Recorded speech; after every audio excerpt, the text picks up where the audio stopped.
Mari-Eli Rebas, Transpordiameti projekteerimise osakond, kooskõlastuste üksus. Ja nii-öelda meist siis hakkab alguse see, kui kohalikud omavalitsused soovivad siis peatusi rajada riigiteede äärde.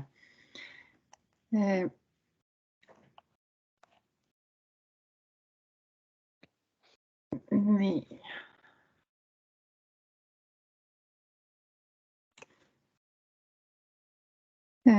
Kas toimib? On näha. Näha. Nii.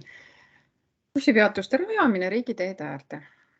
Ja lepime kokku nii, et kui on küsimusi, palun pange need chati ettekande ajal.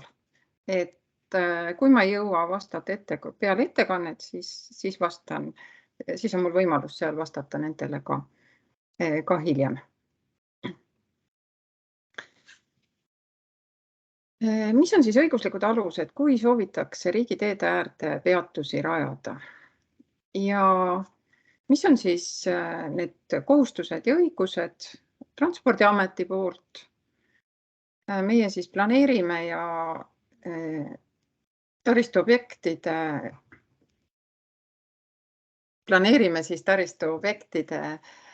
objekte ja haldame neid ning võtame siis meetmeid ühissõidukite soodusliiklusolude loomiseks. Alus siis on ühistranspordiseadus ja kohaliku omavalitsuse üksus korraldab kohaliku ühistranspordi taristuobjektide planeerimist, rajamist, korrashoidu ja kasutamist.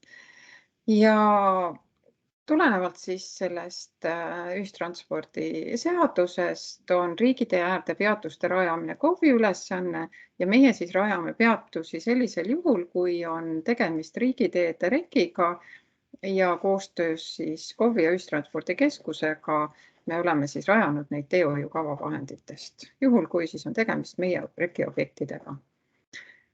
Mis siis peatus on? Bussi sisenemiseks, väljumiseks mõeldud koht ja oluline siis meie vaates on see, et peatus peab olema märgitud riiklikus ühistranspordi registris ning märgistatud looduses. Ja see märgistatud looduses siis puudutabki nüüd seda järgnevat ettekannet, et kuidas siis neid bussipeatusi seal looduses siis välja ehitada.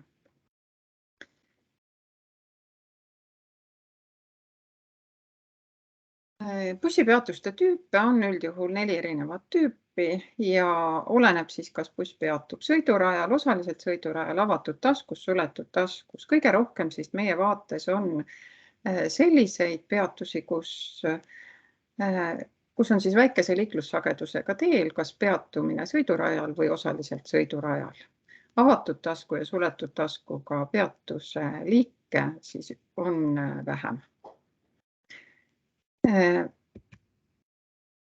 Mida siis peatuse asukoha valikul meie jälgime ja peaks ka siis nii ka siis KOV-id jälgima. Jalgsi läbitav vahemaa ei tohi kujuneda ülemäära pikaks. Siin on vaikimisi räägitud tiheasustusalal kuni kilomeeter, hajaasustuses kuni 2. See ei ole selline kivisse raiutud vahemaa, vaid ikkagi oleneb bussipeatuse kasutajate arvust, oleneb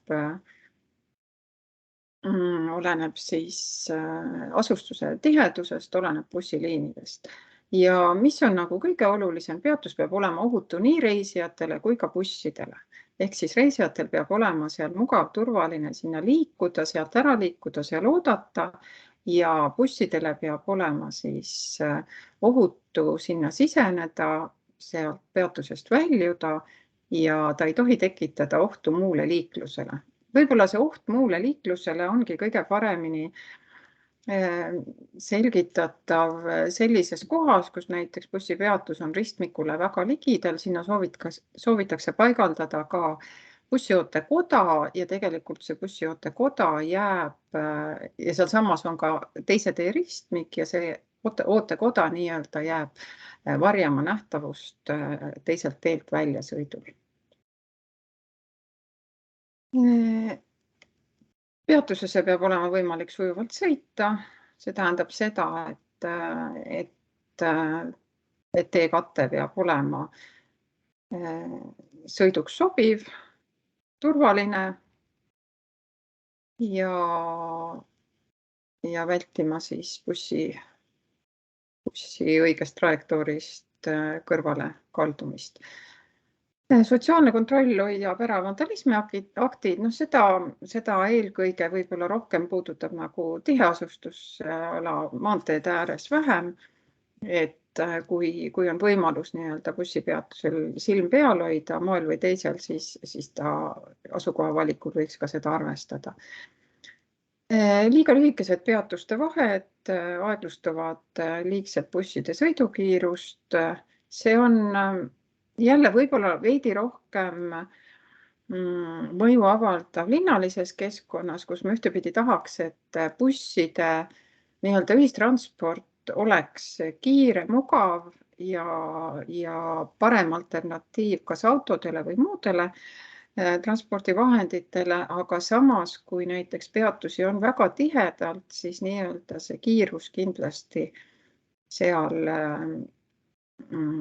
võtab see kiiruse maha ja buss nii-öelda võib-olla seda oma algset eesmärki rahvas näiteks kuskilt kiiresti koguda ja toimetada turvaliselt siis teise sihtpunkti ei toimi hästi. Ja siis teatud juhul peab siis olema võimalik ka tagada sõidukite vahetamine, reisijate peatusse toomine ja vastuvõtmine. Kui see nagu nii-öelda see park ja raid süsteemid ja muud turvalised või muud kombineeritud liikumise süsteemid olid eelkõige linnade teema, siis neid on tegelikult selliseid parklavajadust teatud sõlmpunktidesse maantee äärde tekib ka nagu aina rohkem. Need tekivad nii väiksemate linnade äärealadele, kus soovitakse näiteks oma auto jätta kuskile peatusse ja sõita sealt ühistranspordiga edasi.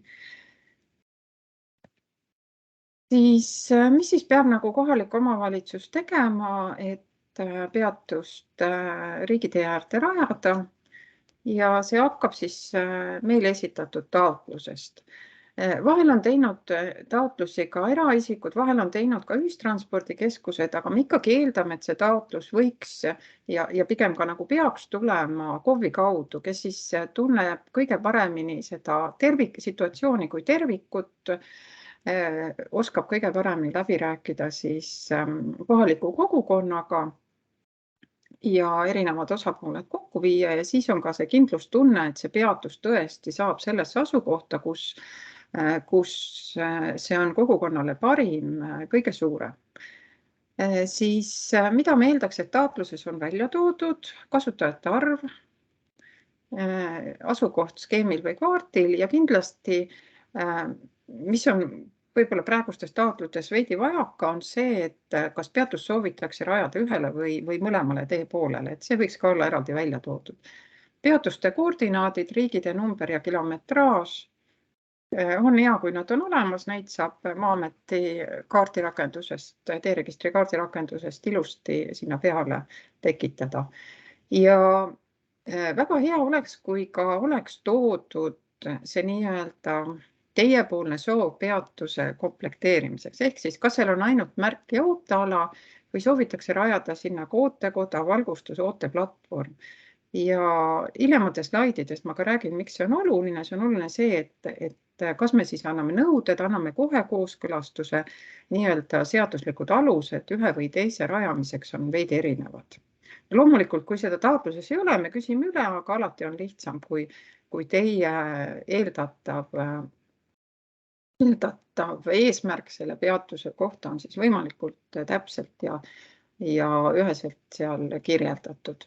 Ja kui on mitme peatuse korral, siis loomulikult need ühte taotlusesse ei pea tegema iga taotlust iga peatuse kohta eraldi ja siis vastame ka ühise kirjaga vähem bürokraatiat ja toimib täiesti hästi.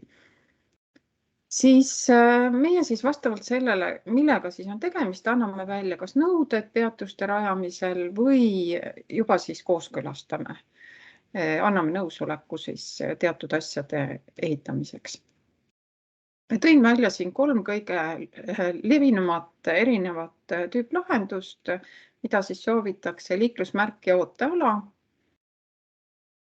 Lähtume siis määrusest ja sellisel juhul me kohe, kui meil see asukoht on okei ja saame seda kokku leppida, et see on turvaline, ohutu, toimiv, siis anname kohe nõusoleku ja kohalik omavalitsus selle siis rajab ja hiljem ka siis registrisse selle esitab.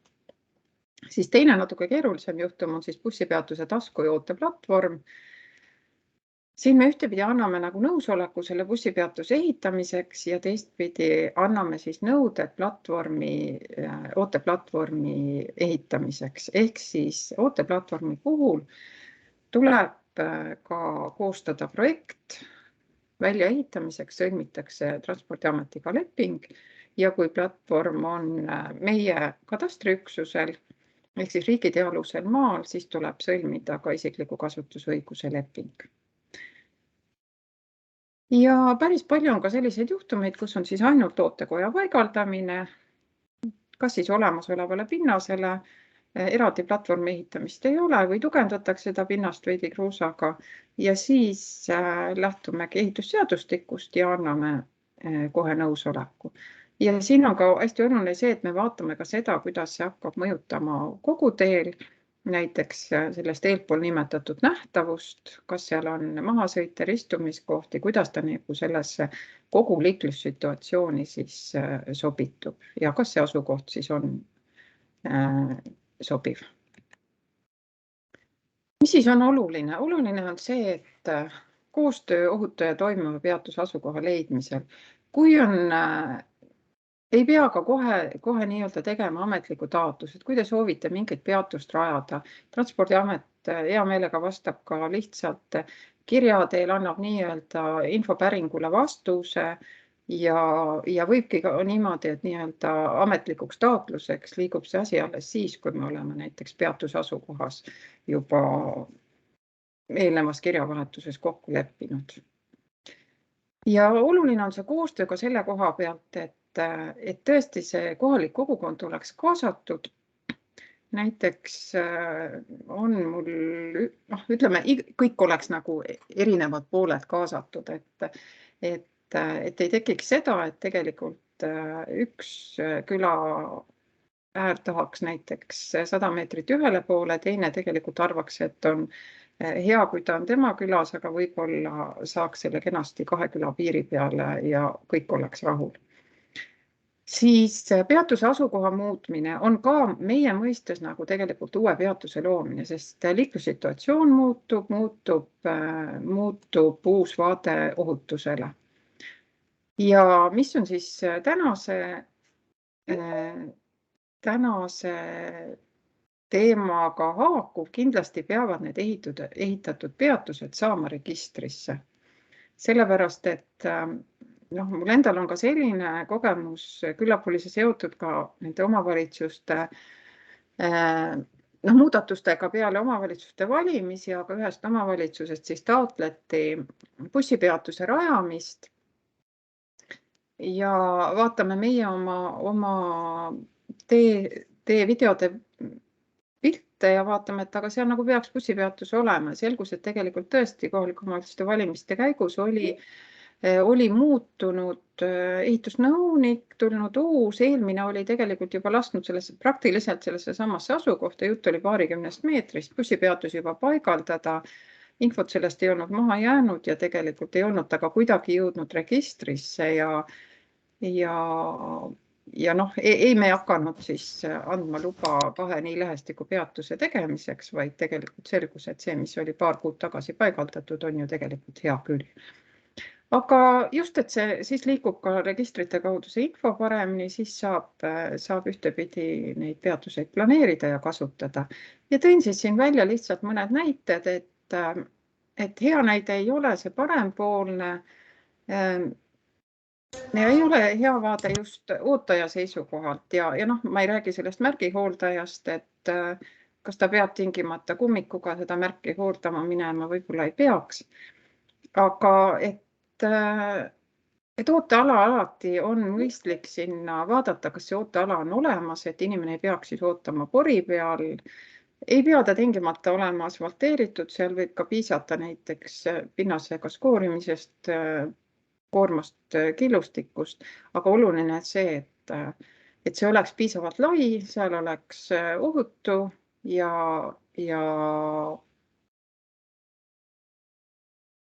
turvaline ja vajadusel siis ka ikkagi piisavalt nii lai, et kui tekib näiteks sinna pingi või muu asja paigaldamise vajadus, siis ei oleks vajadust seal midagi oluliselt enam ümber ehitada ja tõesti see parempoolne näide, mis siin on, see ülemine parempoolne näide, et oleks võinud ikkagi panna selle toru sinna kraavi, täita ära, tekitada truubi ja selle laienduse teha nii, et oleks tee äär piisava laiusega.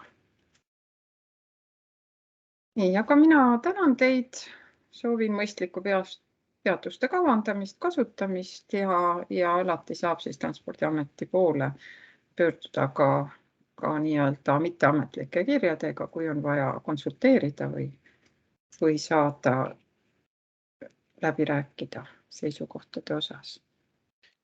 Ma tänan. Marje, 2 küsimust on ka tulnud chatti, et... Jaa, lõpetan jagamise ja kohe vaatan chatti.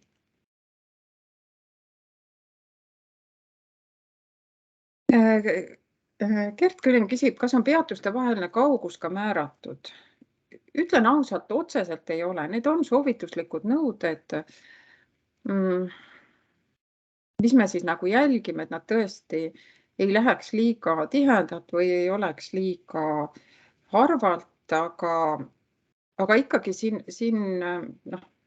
ei ole sellist, vaatame case by case kohapõhiselt. Vahel võibki olla, et vaatad, et nagu peatusi on ju piisavalt tihedalt, aga selgub, et tegelikult sellel ühel lapsel seal just sellel teeotsal oleks koolibussipeatus tegelikult parim ja turvalisem variant, siis arvestades näiteks, et tõesti see on väga väikese kasutatavusega bussipeatus, siis midagi ka ei juhtu, kui see peatus nagu tundub võib-olla silmale tihedamalt, kui oleme harjunud. Aga jah, sellist konkreetset, et millest väga rangelt tuleb kinni pidada, seda maanteede normides ei ole. Küsimus siis Erki Luuvenilt, kuidas bussipeatuste kasutajate arvu soovite, kas päevas, aastas, ajahetkel ootamas? See võiks ikkagi olla päevane kasutajate arv, kui meile tuleb nii-öelda see taotlus sisse. Või kui näiteks on tõesti tegemist koolibussipeatusega, siis ka, et tõesti seda peatust hakkavad näiteks potentsiaalselt kasutama võib-olla 3 või 4 talu või majapidamise inimesed, et ka see on nagu abiks, aga ikkagi bussipeatuste kasutajate arv võiks olla päevase seisuga.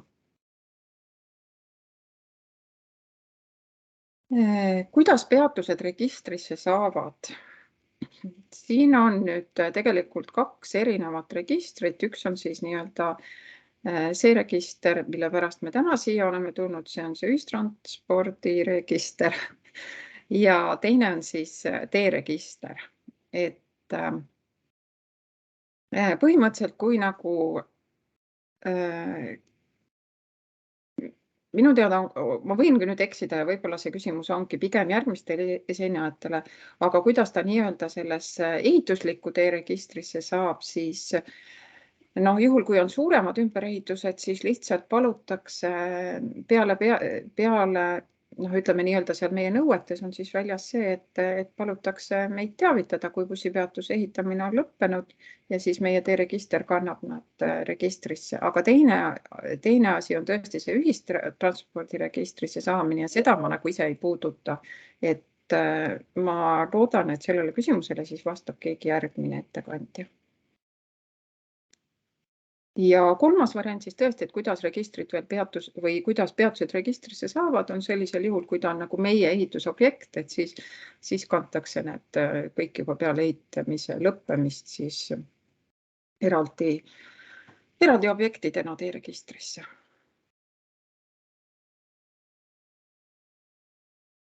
Nii, üks küsimus veel uute peatustega.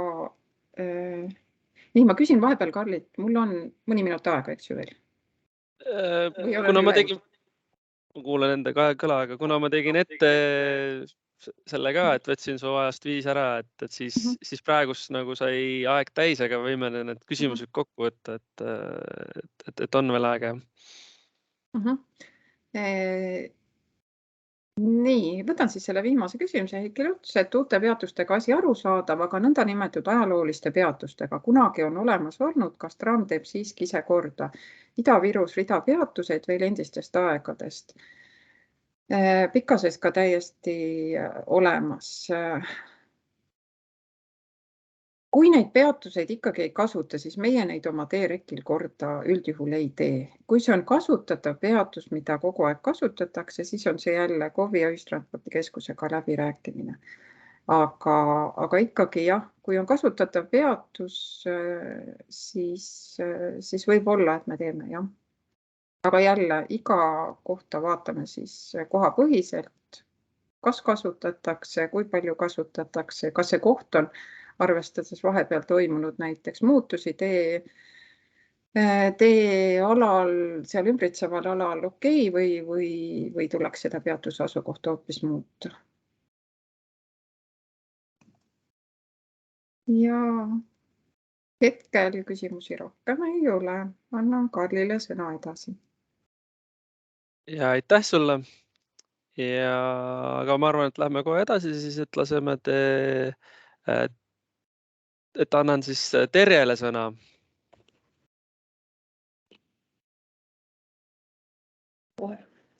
Tere! Mina olen siis Terje Villemi Põhja-Eesti Ühistranspordikeskusest ja vastan kohe 2 viimasele küsimusele, et meie teemegi seda. Et jagan oma ekraani ka. Et kuna meie kõige olulisem ülesanne ongi teenindada sõitjaid ja neid võimalikult hästi seda teha, siis meie jaoks on väga oluline, et sõitja jaoks oleks kogu info kättesaadav, et see oleks õige, kõik oleks korras. Üks asi on siis see, et igasugusest internetis ja sõiduplaanides ja peatustes ja igal pool oleks ühesugune see info ja kõik need tänapäeval siis kõik need süsteemid, eks ole, bussikassad, mille kaudu siis tegelikult saab ka bussijuht selle info, et kogu see info oleks ühesugune ja sõitjale võimalikult arusaadav. Ja selle tõttu me siis mitte ainult nende uute peatustega ei tegele, vaid tegelikult me oleme Põhja-Eestis korrastanud ikkagi kogu peatuste süsteemi.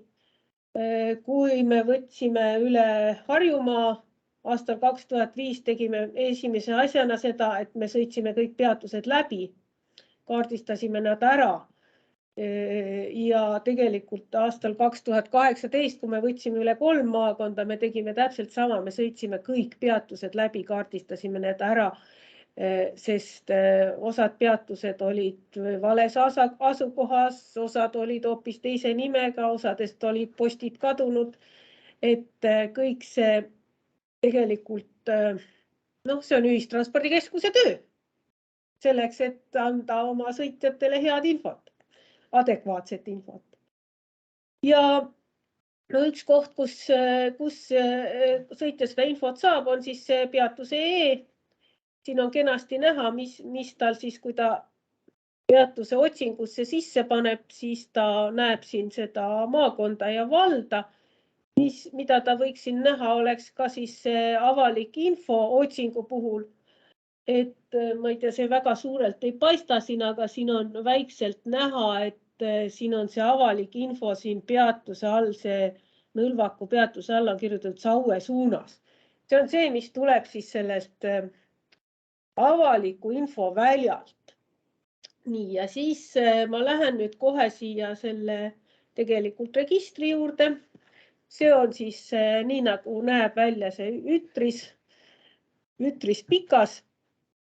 See on see koht, kus kõik peatused andmebaasis asuvad, kuhu me neid sisestame, kust me neid korrastame.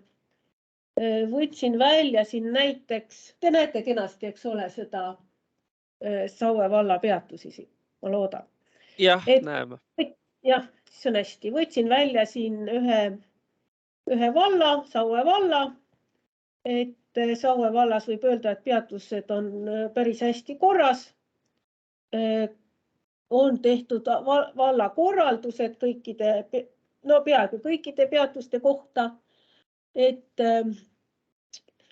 siin ei ole nagu väga palju probleeme ja eks ta sellepärast ongi oluline, et me saame õigel ajal vallalt selle info. Me saame selle kohta, et peatus on loodud, või on tal nimi muudetud või asukoht muutunud. Et see juhend on nüüd tegelikult ikkagi meil siin päris palju kaasa aidanud sellele, et ühistranspordikeskuse ja valdade vahel see infovahetus toimib päris hästi. On veel mõned sellised kohad, kus me tahaksime, et ta toimiks veel paremini. Et siin oli vist kohe üks näide, mis mul on kaduma läinud.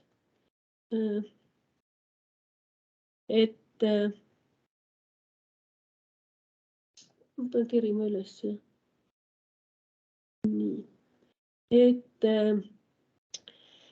Nii, siin on näha, eks ole, meil on selline tore peatus nagu Valingu näiteks, mille ametlik nimi on Saue valla korralduse järgi Pähklisalu tee ja see korraldus on tehtud aastal 2016.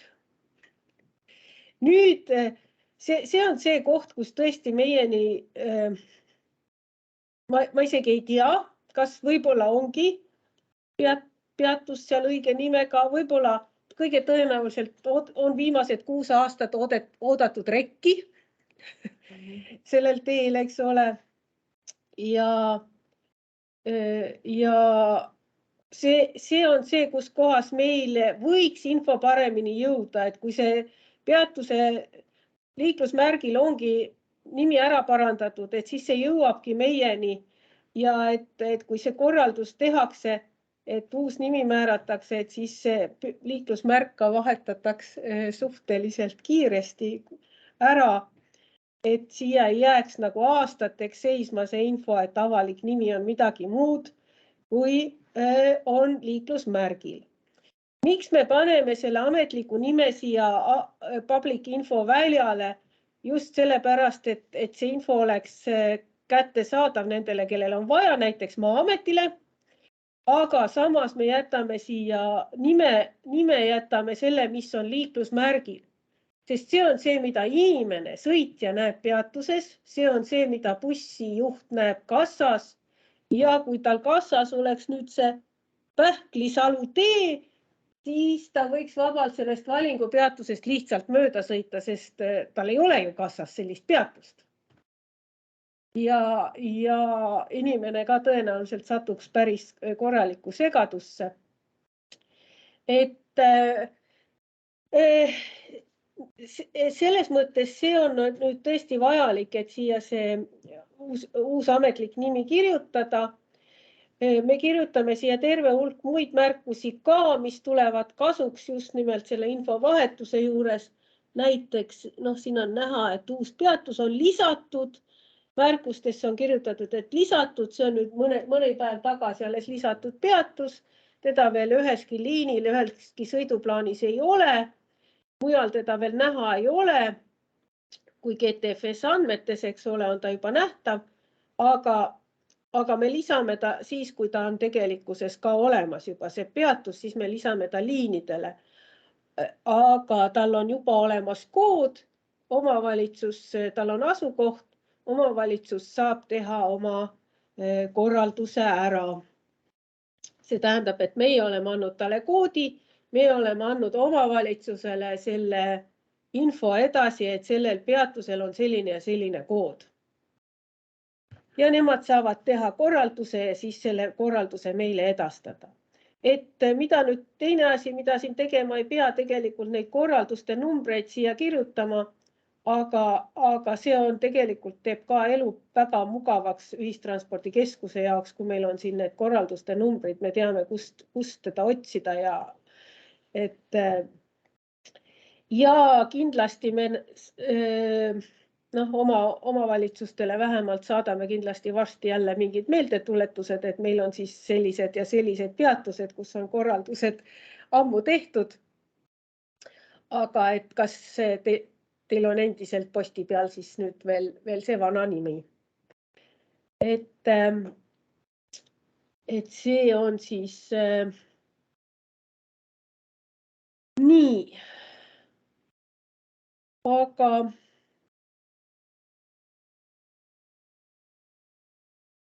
ma arvan, et kõik muu on tegelikult hästi meil loetav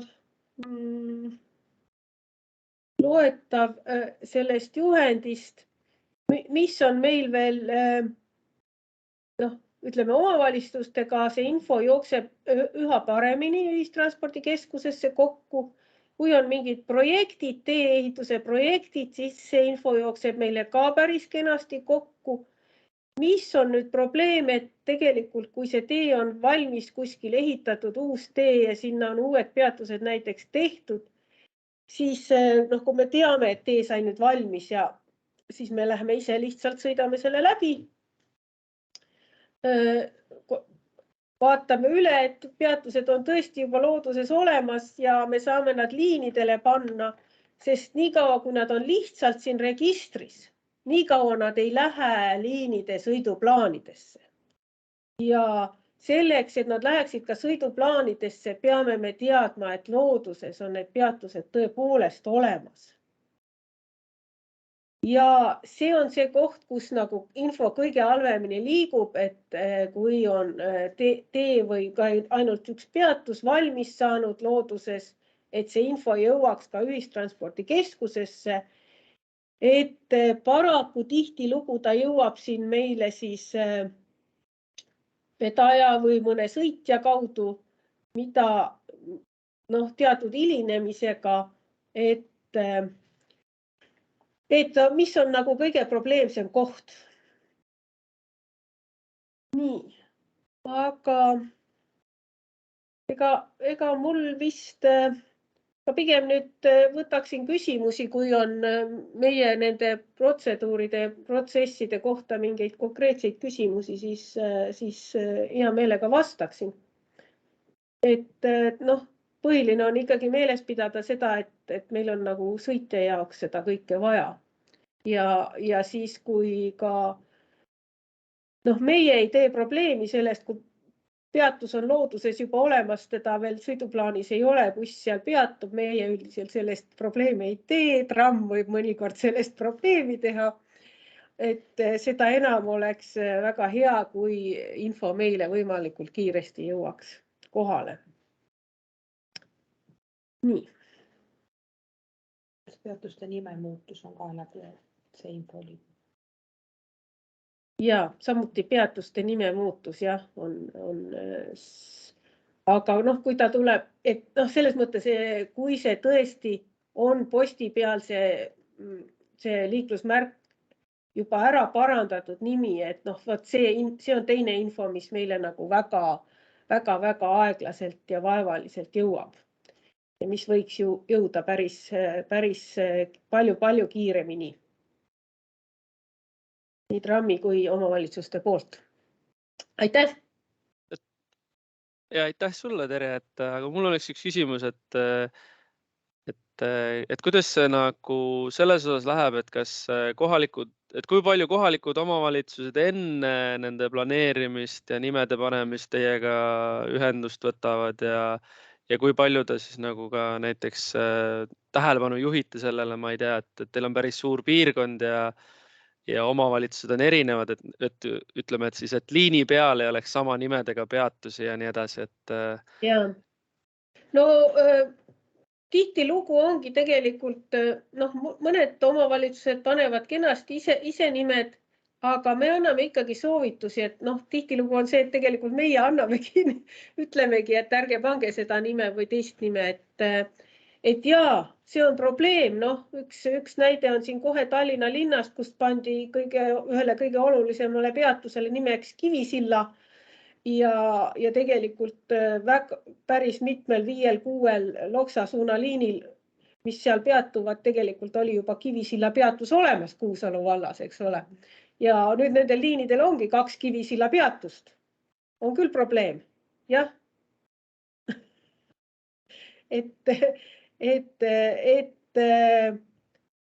Kui ütleme, meie paneme ju registrisse praktiliselt kogu Põhja-Eestit, aga Tallinna linna peatusi näiteks mitte. Et sellega tegeleb Tallinna linn ise ja siis meie jaoks ongi nagu Tallinna nime valikud võivad osutuda kõige suuremaks probleemiks, sest neid meiega ei kooskõlastata, jah. Ja ei vaadata ise ka.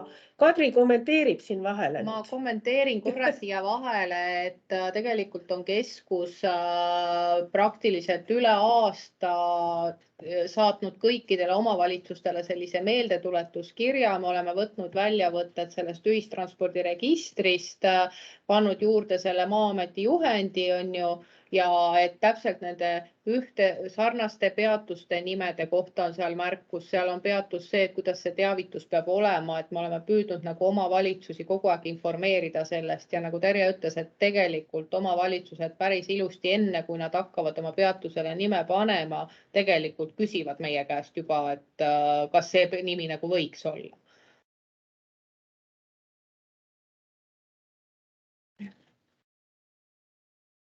Siis mul üks küsimus veel, kui keegi teine ei küsi, et kuidas nagu, et ilmselt teil on ka neid kõige rohkem, kus siis nagu, kuidas öelda, et on sellised peatuse grupid on kõige rohkem teil, et näiteks seal Estonia peatused, kus on, ma ei tea, palju neid poste seal on, et kuidas see nagu reisijate jaoks või teie hinnangul kõige paremini lahendatud on, et kas see on siis nõnda asi, et sa paned sinna märgile nagu umbes, et Estonia 1, 2 või siis teine võimalus ikkagi see, et kõik on märgiga Estonia ja seal all on info siis, et mis liin siin peatub või kuidas te seda näete, et see kõige paremini lahendatav on? No sõitja jaoks on see, ütleme, kui seal on juba mingi peatuste grupp, siis sõitja jaoks on see postinumber äärmiselt oluline. Et selle tõttu ta peaks olema liiklusmärgil juba, et kui on tee ääres ühel pool peatus ja teisel pool peatus, eks ole, siis on loogiline, et me sinna numbreid ei pane, aga sellised suured sõlmed, eks ole, meil on siin Harjumaal tekkinud suuri liiklussõlmi, kus on sama nimega peatus. Kuivajõe näiteks on üks suur liiklussõlm, kus on, ma ei tea, 6-7 peatust vist. Kõik on Kuivajõed ja nad on ära nummerdatud just sellepärast, et sõitja teaks, et millisesse peatusesse minna bussi ootama, eks ole. Et see on nagu sõitja jaoks tohutult oluline, kui ühel maasõidul või teisel maasõidul või kolmandal, eks ole, et kus see konkreetne buss väljumine peatub, enam olulisemat infot sõitja jaoks ei olegi, kuhu peatusesse minna, millise posti juurde nendest minna. Ja kui ta on siis nii süsteemis, nii bussikassas kui peatuse postil, siis see peakski olema eesmärk, et igal pool on ühtemoodi, sest ainult siis ta saab sõitjat ju aidata see info. Et jaa, sellistel juhtudel on need postinumbrid väga olulised. Nii, kes keegi on midagi küsinud?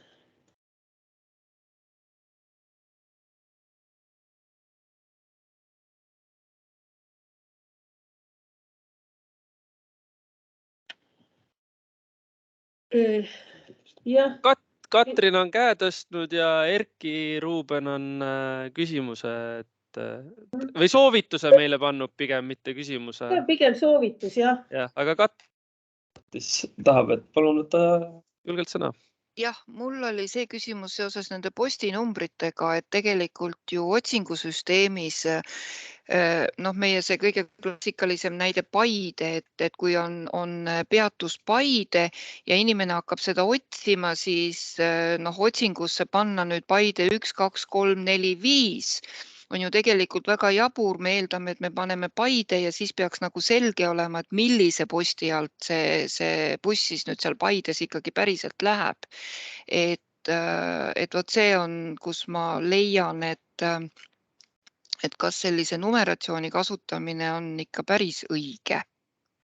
Või kuidas sellesse üldse suhtuda? Ma kommenteeriks seda sellepärast, et ma praegu ei rääkinud pikalt, eks ole, sest meil on see Ütris on meil ülivana süsteem. Ta on aegunud, eks ole, ta on ilma tehnilise toeta, aga tal olid nagu, ütleme, vanas peatuse ees olid mõned asjad paremini lahendatud kui praegu, sest seal oli see aliaste võimalus, mis tähendas tegelikult seda, et kõikide nende Paide postide 1–10 või mis numbrid seal iganes on, nendele kõigile pandi aliaseks Paide ja otsingus sai otsida lihtsalt Paidet ka. Lisaks sellele, et sai otsida konkreetset posti, kui inimene teab, mis posti alt ta buss läheb, sai otsida ka Paidet üldiselt. Kahjuks praeguses peatuse ees on see aliase kasutus ära kadunud, et see on nagu, ütleme, praeguse peatuse probleem, et see on ära kadunud, et sõitja jaoks on tegelikult vajalikud mõlemad. Nii, et ta saaks otsida üldiselt ja et ta saaks teada, mis posti alt tal see buss või väljumine läheb.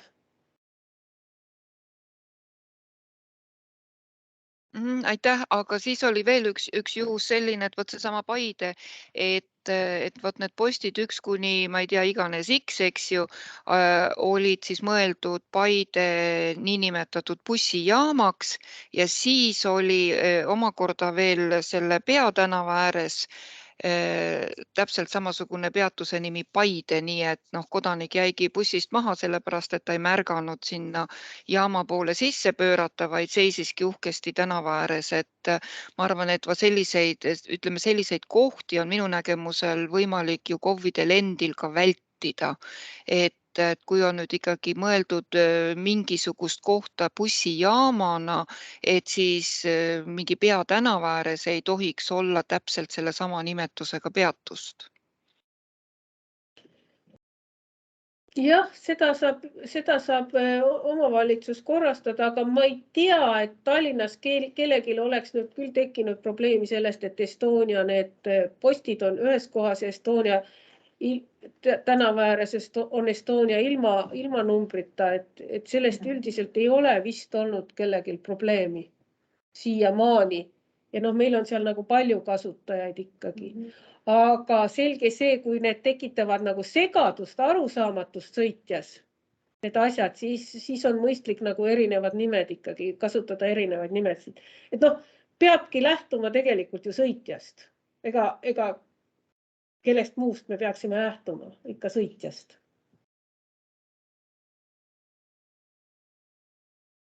Aitäh! Jah, et tundub, et küsimused või praktikajagamine hetkel otsas. Selle Erki Ruubeni soovituse peale mul tekkis see, et minu hinna, mul tekkis kohe, et mu meelest me olime seda seal juhendis kajastanud ja siis tahtsin välja tuua, et iseenesest see hetkel on, et võib-olla siis seal punkt 212 ütleb seda, et KOV peaks seda jälgima, et ei ole samu nime, aga võib-olla siis kuidagi paremini kirja panna. Aga aitäh sulle veel kord, Terje. Ja anname sõna siis Mallile.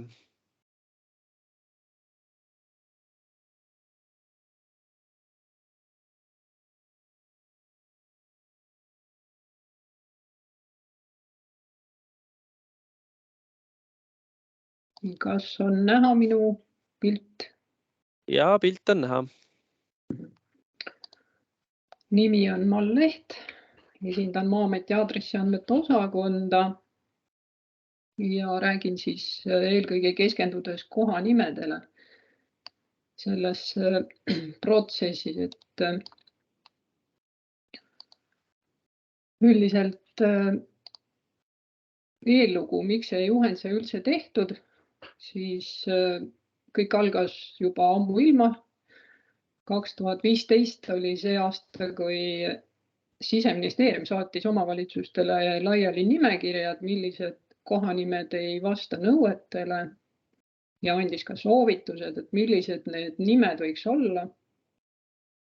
Tol hetkel ei olnud paljudes omavalitsustes valmisolekut sellega tegeleda, aga protsess vaikselt siis hakkas toimima omasoodu, et otseselt mingit niisugust täisprotsessi jälgivat juhendit ei olnud ja siis ajapikku tuligi välja, et peatuste kohanimedega on seotud veel palju muid küsimusi, mis puudutab ütrise haldamist ja ehitustegevust ja neid kõiki asjaolusid tuleb arvesse võtta. Ja niimoodi see juhend siis väheviisi hakkaski kujunema, et me hakkasime arvesse võtma ja läbi rääkima tollal siis nende asutustega, kes siis sellega tegelesid. Oli Transpordiamet ja asemel siis Maanteeamet. Aga nii või teisiti inimesed on siis samade ülesannetega kogu aeg kaasatud olnud. Ja väheviisi siis seda protsessi on lihvitud ja vaevalt, et ta nüüd päris valmis on, aga lihtsalt on hetk käes, kui võiks seda tutvustada. Ja 2020. aasta seisuga on siis enamus peatusi juba kantud kohanimeregistrisse, aga jätsime välja need, mis ei vasta nõuetele kohanime mõttes ja ei ole selgust, et mis selle peatusega siis lõpuni on. Ja meie ülesanne on jälgida, et kohanimed vastaksid nõuetele, ehk siis me teeme omalt poolt siis sellist väikest tagant torkimise tööd, nagu et omavalitsused ja ütris ja teised osapooled saaksid täisinfo, et mida kus vajab teha, et siis võtsimegi vedada seda juhendi koostamist ka. Tänase seisuga ütrises on ligikaudu 17 000 nime ja KNR-is siis 16 000 ehk siis umbes 1000 jagu on neid, mis ei vasta meie hinnangul nõuetele kohanime vaatest, kohanimel esitatavate nõuete seisukohast. Ja ametlikult on kehtestatud tänaseks kuskil üle 9000 nime. See number muutub, nii et ma täpselt ei ütle. Ja enamik nendest praegu kasutuses olevatest nimedest, ka need, mis ei ole veel kehtestatud, tegelikult vastavad nõuetele. Ehk siis meie hinnangul ongi need 1000 sellist, mis ei vasta. Ja milliseid küsimusi see juhend peaks siis lahendama? Et hästi palju on segadusi asukohaga, ehk siis seesama küsimus, mida juba siin ütrise poolt ka avati, et ei ole päris selge, kus see buss siis ikkagi seal päriselt peatub, et kas ei ole välja ehitatud või peatub teises kohas, kui see väljaehitus on tehtud ka. Siis on nimedega segadusi ka, et need samanimelised, sama liini piires või samas piirkonnas samanimelised või siis ka häälduslikult sarnased nimed. Probleemiks on ka nimede rändamine. Näiteks Puiga peatus, et kas ta asub siis Puiga külas või asub ta kuskil mujal. Ehk siis vahepeal võib olla küla nimi muutunud või on seda peatuse asukohta ümber tõstetud kuskile teise kohta. Nimi rändab võib-olla võib-olla isegi 100 meetreid või kilomeetreid jagu või rohkem. Et sellises olukorras siis, Tallinnas on ka neid näha, kus peatuse nimi on kunagi määratud siin Ristuva tänava järgi, aga see asukoht on ammuilma kuskil juba nihkunud sellest kunagisest asukohast eemale. Ehk siis nimede sisuline sobivus nii selle asukoha mõttes kui ajaloo ja kultuuri eelistuste mõttes, et jälgida nimede eestikeelsust ja kui on võõrkeelne nimi, siis kas tal on ajalooline põhjendus, kultuurilooline põhjendus. Murdelised nimed sobivad tegelikult ka Eesti kultuuriruumi, aga ikkagi ka nii, et Saaremaal võrukeelseid murdeid nagu ei ootaks. Et see murre ei võiks ka nagu väga rännata sinna teise murdepiirkonda. Ja paikkonnas tervikuna siis vaatame seda nime sobivust sellesse piirkonda, et kas selles piirkonnas siis on äkki võetud kasutusele näiteks mingi nõukogudeaegne nimi, selle asemel on siis ajaloolisem vanem nimi jäetud kõrvale, ehk siis ka sellest soovitusi inimestele, et äkki taastaks siis seda ajaloolist nime kui võimalik. Soovitusi Eesti Keele Instituudist ja Kohanimenõukogult, aga loomulikult lõpliku valiku teeb ikkagi omavalitsus. Me lihtsalt juhime tähelepanu nendele asjaoludele. Võõrsõnad, võõrnimed, kui juba ütlesin, lühendite ja numbrite kasutamine, ehk siis kus on mingisugused ajaloolised nõukogudeaegsed pärandid või mingisugused asutused olnud kuskil ja võib-olla neid enam ei ole. Et kõiki neid asjaolusi nendes nimedes siis üle vaadata.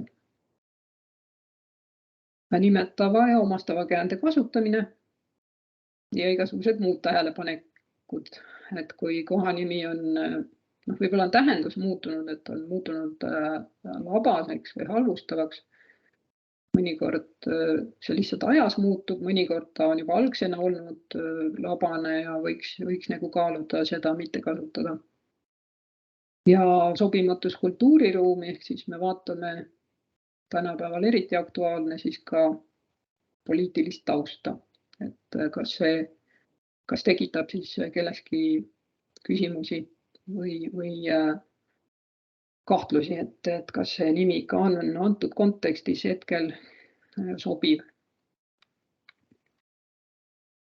Ja nagu Karl ka juba ütles, et see juhend kogu aeg uueneb, et soovitan alati võtta lingiga just nimelt see viimane versioon, et kui te olete oma arvutisse maha salvestanud, et siis ei tähenda, et see on nüüd see kõige viimane, et me täna ka juba uuendasime tegelikult, nii et see tasub jälgida, et kasutate viimast versiooni juhendist.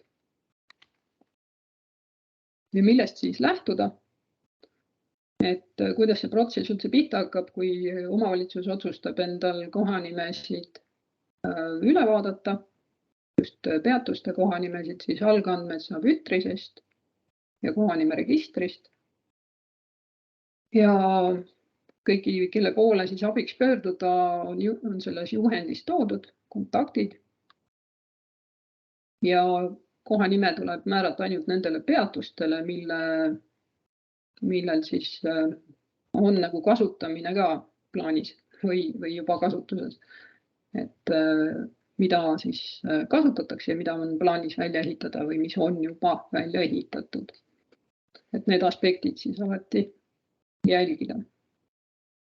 Ja kui on uue peatusega tegemist või kui see ei ole veel tähistust looduses, siis see tunnetuslik piir võiks olla, et kui nimi kehtestatakse, siis 60 päeva jooksul jõuab see nimi ka loodusesse paigaldatud sildile peatuse juurde.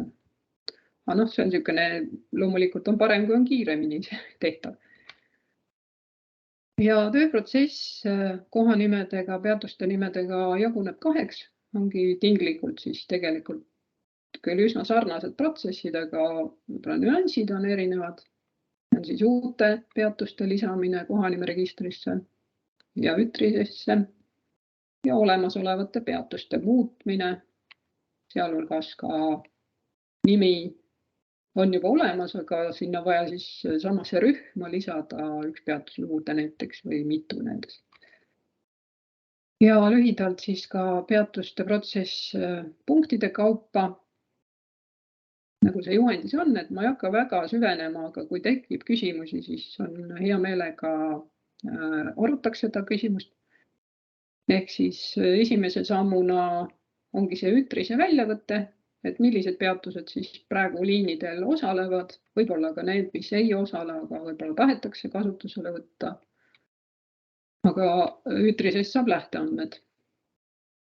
Siis omavalitsus täiendab seda tabelit, milliseid nimesid ta tahab tegelikult määrata, täpsustab asukohti vajadusel ja ka seda liiki.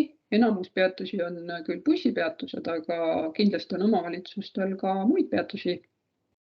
Oleneb, kas seal on raudtee või näiteks mingi muu transpordiliik veel liigub, et siis miks mitte seda liigiga siis ka määrata ja eristada tavalistest bussipeatustest. Siis esitatakse, siis palume esitada selle Maa-ametile ja Transpordiametile ja ütrise sisestajale. Ja kui on tegemist kohanime määramisega juba varem registreeritud peatusele, millel puudub lihtsalt õigusakt, siis peab seal tabelis olema kindlasti ka koordinaadid ja peatuse kood. Tegelikult need koordinaadid ongi nüüd uus asi, mida me varem ei ole nendes samades juhenditest nõudnud, et ikkagi koordinaadid tuuakse ära selles õigusaktis. Miks seda vaja on, ongi see, et need peatused ei rändaks nagu kontrollimatult, et kunagi on nimi kehtestatud, ütrisest on võetud kood, siis on seda peatuse asukohta kuhugi nihutatud ja keegi ei saagi aru, kuhu ta algsena määrati üldse. Ja sellepärast nüüd siis edaspidi palume kindlasti ka õigusaktis koordinaadid ära tuua. Nüüd neid nimesid vaatab Maa-amet üle ja annab tagasisidet omavalitsusele. Ja seejärel, kui on siis see tagasiside läbi töötatud, siis kui kõik on korras, siis omavalitsus kehtestab õigusakti ja esitab siis kohanimeregistrile, Transpordiametile, ütrisele. Ja Maa-amet registreerib kohanimeregistris, ütrise juures siis oma registris ja need omavahel seostatakse need andmed.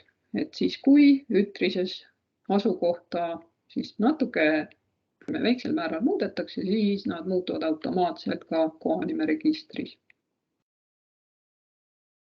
Ja väljaehitamine siis järgneb koheselt või siis juba on alustatud ja saab siis võimalikult ruttu ka loodusesse püsti see kehtestatud peatus. Kui on olemasoleva peatuse muutmine, siis tegelikult on üsna sarnane protsess. Võetakse need algandmed ja lisatakse siis uued andmed. Ja kui on samasse rühma uue peatuse lisamine, siis see käib samamoodi. Et õigusaktiga on vaja see kehtestada, ehk kuigi kohanime ei lisata, aga lisatakse uus peatus samasse rühma, siis ikkagi õigusakt on vajalik omavalitsusel kehtestada. Siin on näide siis, et on Paju peatus 2 pool teed ja lisatakse 3. samasse rühma Paju nimeline, siis on tal uus kood ja asukoht lisatakse KNR-i ütrisesse ja see käib õigusaktiga siis omavalitsuse poolt, kehtestatakse.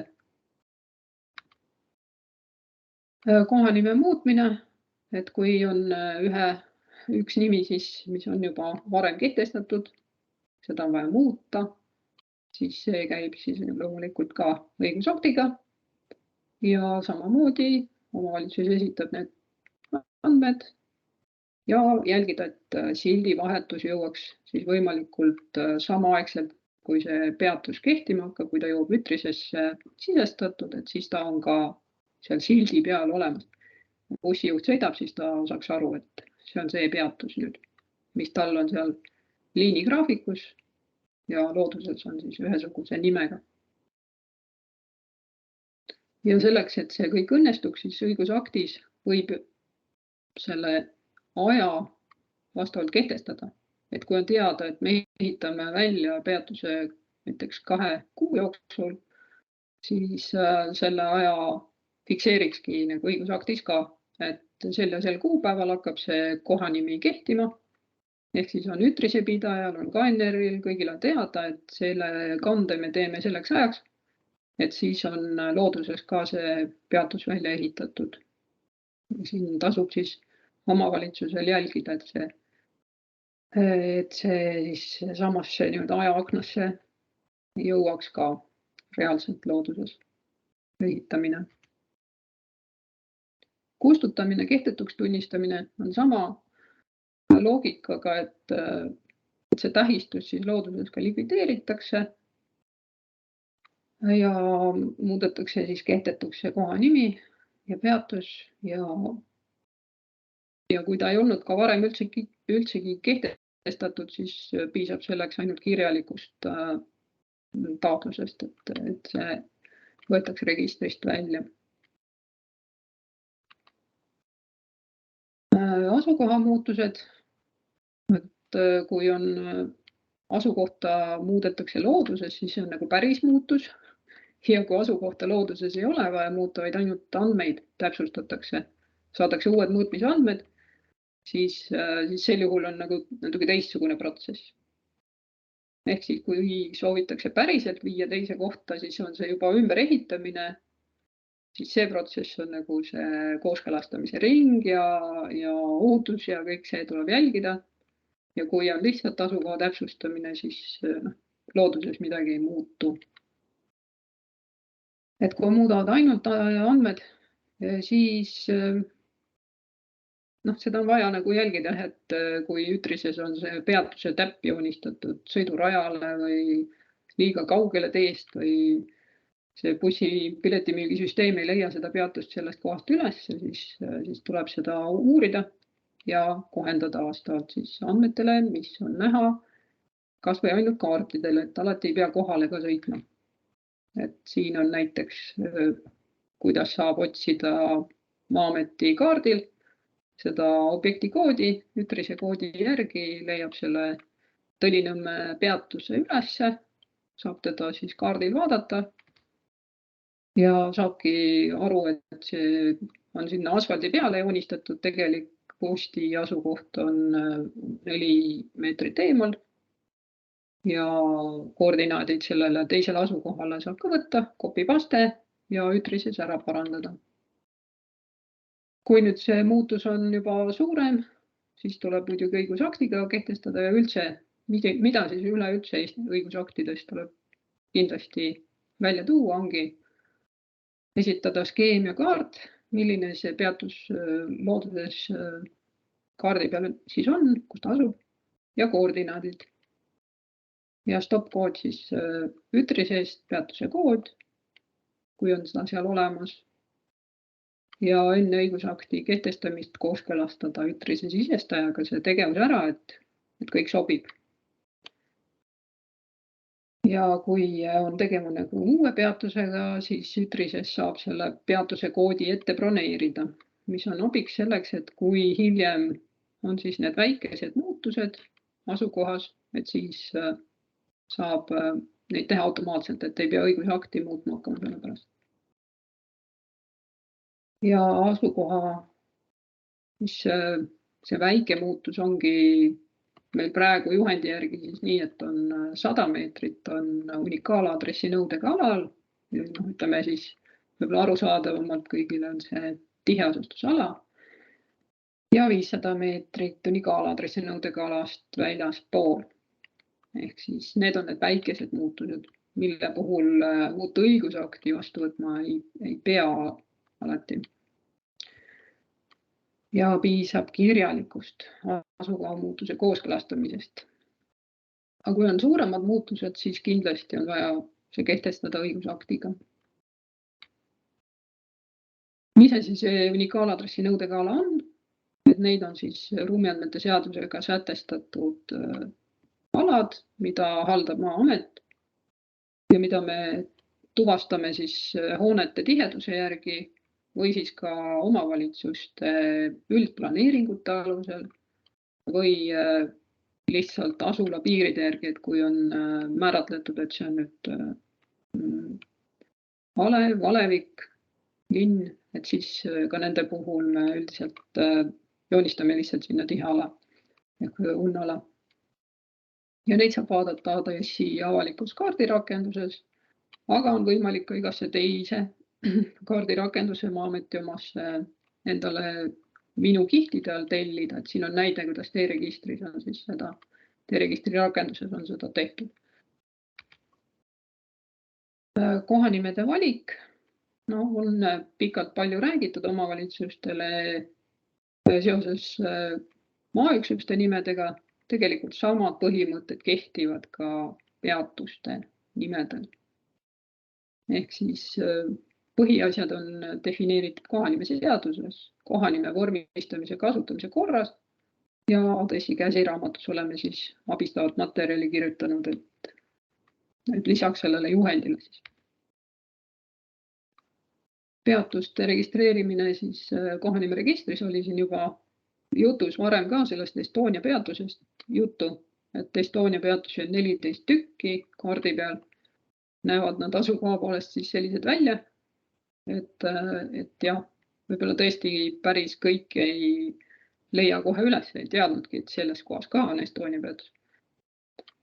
Aga tavaklassika on, et on 2 peatust, üks ühel pool teed, teine teisel pool teed, nagu siin Varbuse peatuse näitel. Ja jõudsingi lõppu oma ettekandega, et siis lisainfo kohad on ära toodud. Nii et rõõmuga vastan küsimustele. Suur tänu kuulamast.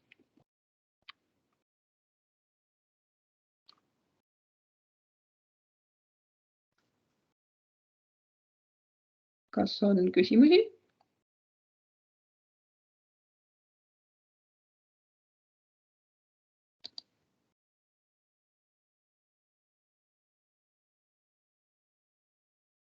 Et kui praegu ei ole, siis ega vist ei ole mõtet kedagi kinni ka hoida. Et Karl, kuidas sul tundub? Ja, et kuidas öeldagi, et praegu on siis võimalus kas siis selle juhendi kohta siis või meie esinejatele siis,